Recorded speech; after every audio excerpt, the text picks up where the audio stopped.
दुग्धविकास मंत्री महादेव जानकर आहेत। राजू शेट्टी यांनी रात्रीपासून आंदोलन सुरू केलं, त्याचे पडसाद कालपासून संपूर्ण सगळीकडे दिसत आहेत।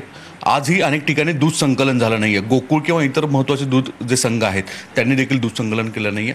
मुंबईवर मोठा परिणाम होतोय। मी आपल्याला नम्रपणे आपल्या माध्यमातून महाराष्ट्रातील तमाम शेतकरी बांधवांना सांगू इच्छितो, दूध उत्पादकांना, की दुधाच्या दरासाठी आपण जेवढं करण्यात येतं तेवढं व्यवस्थित करण्याचा प्रयत्न या राज्य सरकारनं केलेला आहे। मागल्या 2-3 दिवसापूर्वी आदरणीय मुख्यमंत्री देवेंद्र फडणवीस साहेबांच्या अध्यक्षतेखाली विधानसभेचे अध्यक्ष, विरोधी पक्षनेते, सर्व विरोधी पक्ष नेत्याचे गटनेते यांची मीटिंग झाली आणि त्यातून एकतर्फी निर्णय घेण्यात आला की दुधाची पावडर जर आपण उठाव केला तर शेतकऱ्यांना दर मिळेल, म्हणून आम्ही 1 किलो मागं 50 रुपयाचा निर्णय घेतला। दुसरी गोष्ट, 5 रुपये दुधासाठी इन्सेंटिव्ह द्यायचं देखील एक्सपोर्टला आपण निर्णय घेतला। शालेय पोषण आहारमध्ये दुधाची भुकटी दिली जाईल। महिला बाल कल्याण मंत्रालयाला देखील आपण स्तनमाता, गरोदर माता यांच्यासाठी आपण काय करू, पावडर देण्याचं पॅकेज तयार करू। नंतर आदिवासी विभागाला देखील आपण पावडर देणार आहे। आरोग्य विभागात सर्व दवाखाने आहेत तिथे देखील पावडर करणार आहे। त्यामुळं पावडरचा खप आपल्याच राज्यात भरपूर वाढणार आहे सरकारी यातनं, त्यामुळे दुधाला दर मिळणार आहे।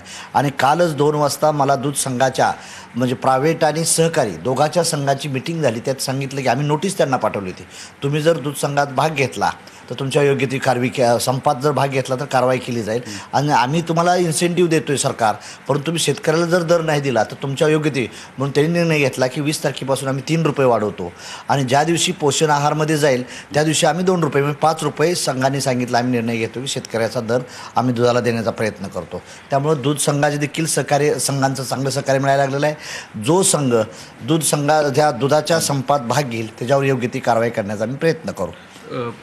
आज राजू शेट्टी यांची मागणी आहे 3 रुपये, जरी संघाने सांगितलं असलं तरी 5 रुपयाची मागणी आहे। त्याच्यामुळे तो फरक आहे आणि आंदोलन तर तीव्र आहे। लोकांना पुढच्या काळामध्ये दुधाचं समस्या तयार होण्याची शक्यता आहे। आजच मी अपडेट घेतली, आत्ता 10 मिनिटापूर्वी सर्व DIG IGशी बोललो, सर्व त्या कमिशनर डिझनशी बोललो, असा कुठेही प्रकार घडलेला नाही। काल फक्त काशेगावला एक टँकर फोडण्याचा प्रयत्न केला, ती रात्री 12 वाजता मी त्यांच्याशी कॉन्टॅक्टमध्ये होतो। आणि दुसरी गोष्ट, काल अमरावतीला वरुडला दूध नव्हतंच टँकर, तो पेटवण्याचा प्रयत्न केला। त्यामुळं नुसतं आंदोलनाचाही करण्याचा प्रयत्न केला आणि मुंबईला 15 दिवस दूध पुरल एवढा स्टॉक आमच्या राज्य सरकारकडे आहे। त्यामुळं आणि विशेष म्हणजे आम्ही काय केलं की गृह खात्यात जिथं टँकर जातील त्या टँकरच्या पाठीमागं पोलीस बंदोबस्त ठेवलेला आहे आणि प्लस पक्षाच्या कार्यकर्त्यांना देखील आम्ही कामाला लावले। राष्ट्रीय समाज पक्षाचे कार्यकर्तेसुद्धा सर्व तयारीनं उतरलेले आहेत। नाही, एवढं सगळं असताना देखील अनेक ठिकाणी टँकरमधून दूध वाया घातलेलं आहे, अनेक ठिकाणी रस्त्यावर ओतलं जात आहे। अशा परिस्थितीमध्ये राजू शेट्टी यांचं आंदोलन सरकार कशा पद्धतीने पाहतंय? कारण की या सगळ्या गोष्टींमध्ये राजू शेट्टी यांनी घेतलेली आक्रमक प्रवृत्ती आणि आज विरोधक देखील आपल्याला सभागृहामध्ये याच्यावरनं कोंडी करणार आहेत। मी आपल्याला नम्रपणे सांगू इच्छितो की देवेंद्र फडणवीस सरकारनं दुधाबद्दल जे धोरण घेतले ते कुणीही घेतलेलं नाही। जागतिक बाजारमध्ये दुधाच्या पावडरचं दर पडलेलं आहे, ते नुसत्या महाराष्ट्राचा प्रश्न आहे। तरी आम्ही 27 रुपयानं दूध देतोय, 34 रुपयानं म्हैशीचं दूध घेतोय, प्लस आता इन्सेंटिव्ह ते 53 कोटी रुपये आपण मागल्याच महिन्यात सबसिडी दिली, त्यातून दुधाचे दर वाढले नाहीत। आम्ही आत्ता काय केलं की आता 50 रुपये किलो मागं आम्ही इन्सेंटिव्ह देतोय आणि 5 रुपये दुधामागं, आणि दुधाला 5 रुपये दर वाढला जाईल। डेफिनेटली आम्ही पावडर ज्यावेळेस उठाव होऊ त्यावेळेस काय अडचण येणार नाही। त्यामुळे राजू शेट्टींची बी एकेकाळी मागणी अशी होती की जानकर साहेब तुम्ही इथलं पावडरला एक्सपोर्ट करा।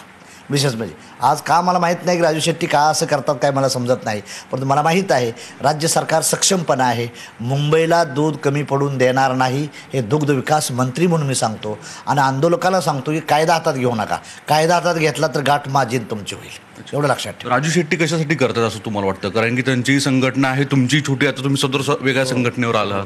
मला आता ह्यातून राजू शेट्टींनी माझं म्हणणं आहे की राजकारण करू नये। राजू शेट्टींनी शेतकऱ्याच्या हिताचं जरूर त्याने आजपर्यंत पावलं उचलले, चांगलं करावं, परंतु आता हे करण्याच्या भानगडीत पडू नाही। कारण आम्ही मागितलं होतं ते मी दिलेलं आहे त्यांना, 5 रुपये देतोय आम्ही विशेष म्हणजे, आणि हे आम्हालाच गरज आहे। मी बी शेतकऱ्याचा मुलगा आहे, त्यामुळे शेतकऱ्याच्या मुलानं कसं करावं ह्याच्याबद्दल राजकारण जर करायचं असेल तर त्यांची नियत मला चेक करता येणार नाही। पण मी एवढंच सांगू इच्छितो की महाराष्ट्रात दुधाच्या धंद्याला दर देण्याचा प्रयत्न राज्य सरकार कटिबद्ध आहे आणि दर देतोय आम्ही। त्यामुळं काही काळजी करायचं काही कारण नाही आणि कायदा हातात घेऊ नये संघटनेच्या कार्यकर्त्याला, माझी एवढीच त्यांना आव्हान आहे आपल्या माध्यमातून। जानकरजी, शेवटचा प्रश्न आहे, सगळ्या ह्या गोष्टी जरी असल्या तरी एक मुद्दा उपस्थित होतो की आत्ताच हे आंदोलन कशा पद्धतीने उपस्थित केलं जातं. सदाभाऊ खोत यांनी काल सांगितले की 3 रुपये दूध संघ देईल, तरी देखील 2 रुपये जास्त अशा स्वरूपाची मागणी, म्हणजे एकूण 5 रुपयाची आहे. जर दूध संघ खाली पैसे देत नसतील तर दूध संघांवर कशा पद्धतीने कारवाई, म्हणजे नेमकं तुम्ही काय करणार? ॲक्च्युली मी त्यांच्यावर प्रशासक बसवू शकतो, प्रायव्हेटवर बी आणि सहकारीवर सुद्धा. परंतु मी अभिनंदन करतो प्रायव्हेटचं आणि सहकारीचं. सर्वांनी काल मिटिंग घेऊन निर्णय घेतला की साहेब आम्ही 5 रुपये वाढवतो, आज 20 तारखेपासून 3 रुपये वाढवतो आणि 2 दिवसांना अजून 2 म्हणजे 5 रुपये आम्ही वाढवतो, असं त्यांनी सांगितलं. नाही तर मी सांगितलं मी अनुदान देणार नाही. त्यामुळे त्यांनी मला सहयोग केलेला आहे.